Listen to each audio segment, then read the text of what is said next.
I'm Kevin Klein, City Councilor for Charleswood, Tuxedo, Westwood, and Chair of the Winnipeg Police Board. I want to talk for a moment today about the City of Winnipeg report on the inspectors who were caught on videotape doing personal errands instead of working.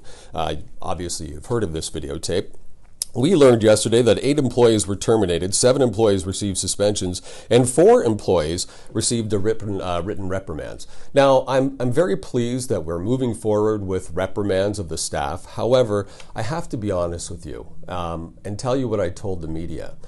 This is not enough. This is not nearly enough.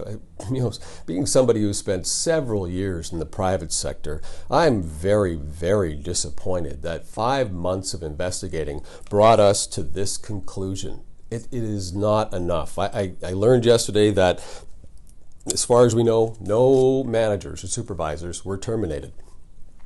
And instead of complaining about it, let me tell you what I would have done, because I believe a situation like this calls for strong leadership. We have lost your trust. We have lost the public's trust.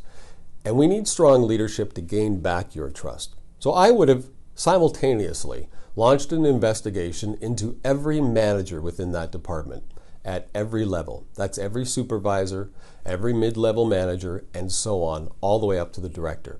Somebody is responsible for the culture. There was somebody responsible for that group of staff. How come they didn't know the staff wasn't doing their job?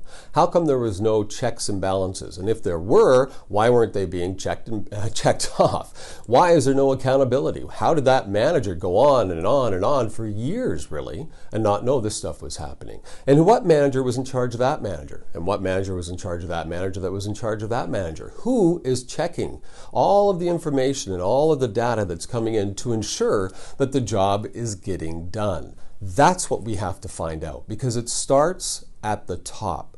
We can't just say we've fired some people, we've suspended people, and we've given them a nasty letter and say it's all over. And let's hope that we use this to improve the city. That's not enough. That's not leadership. That's hiding behind the veil of an HR report that has very limited information. We need to fix the problem.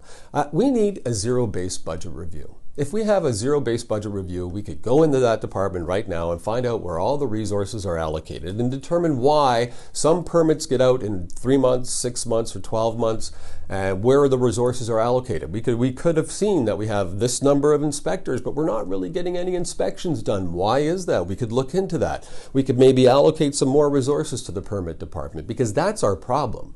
It's a bigger problem. It's not just the inspectors. There's no consistency.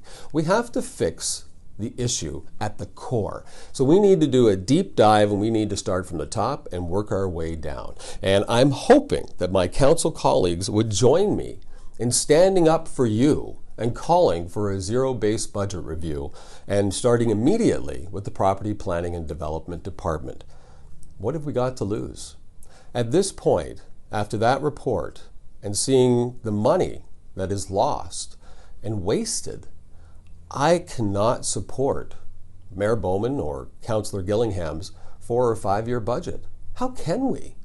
How can we support that when we really can't see inside our biggest money-making machine department, and we don't know what's going on or how soon it will get fixed, and we have no strategic plan to get there? We have no milestones in place. All we know is they're going to hire a consultant and they're going to look into things to make them better.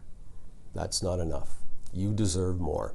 You deserve strong leadership, and strong leadership is about taking the appropriate actions to improve the department immediately, to improve it today, to improve it for tomorrow, and to improve it for the future. If we improve it, it'll be a more efficient department. We'll have more permits going through, which means we'll generate more tax dollars, and that will generate more people moving to Winnipeg. So it will cost us money, but I assure you, the investment will be well worth it if done properly.